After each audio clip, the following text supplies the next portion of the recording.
One evening, my wife sat across from me with a rigid expression and sharp, unreadable eyes. She took a deep breath and said, "I want a divorce." I looked at her without speaking.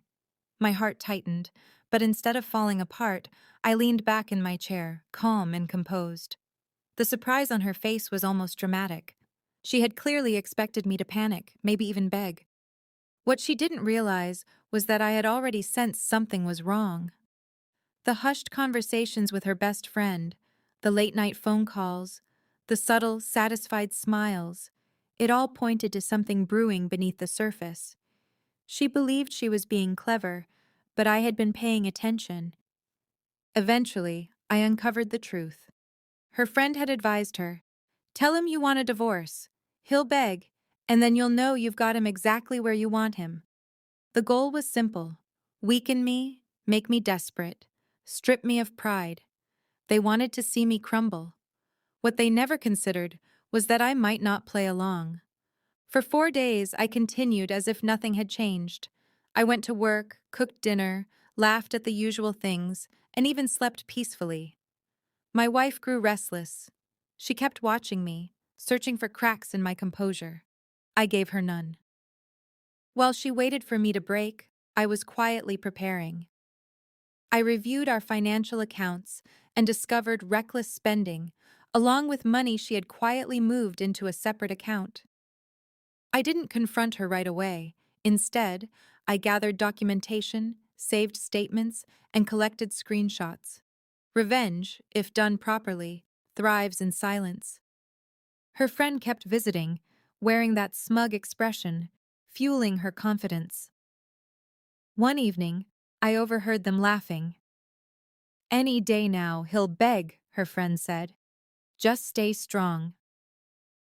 They had no idea that while they plotted my humiliation, I was building a case. Finally, she lost patience. "Why don't you care if I leave? Aren't you going to fight for me?" she demanded. I met her eyes calmly. "If you want to leave, then leave. But remember, every choice has consequences." My steady tone unsettled her, though she didn't yet understand why. The following week, I transferred funds from our joint account into a private one in my name. I consulted a lawyer, presented the evidence of her hidden spending, and initiated divorce proceedings on my terms. By the time she realized what was happening, her cards were blocked, her accounts restricted, and her secret funds tied up in legal review. Panic replaced her confidence. She ran to her friend for guidance, but advice was useless now. Words couldn't undo legal action.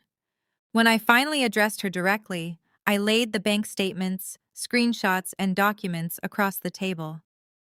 "You wanted to play a game?" I said evenly. "I don't play to lose." The color drained from her face. She pleaded for forgiveness, claiming it had been her friend's idea and that she never truly meant it. But apologies delivered after betrayal carry little weight. In court, the outcome was decisive. Because of her reckless transfers and financial misconduct, I was awarded nearly everything: the house, the accounts, even the car.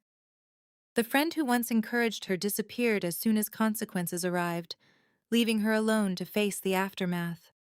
She had once pictured me at her feet, desperate and broken. Instead, she stood outside with a single suitcase, staring at the man she believed she could control. I didn't yell. I didn't insult her. I simply closed the door and let the silence speak for itself. Her friend had been wrong. I never begged. Instead, they both learned a lesson far harsher than humiliation. When you gamble with a loyal man's love, you may discover that beneath his patience lies a strength colder than you ever imagined.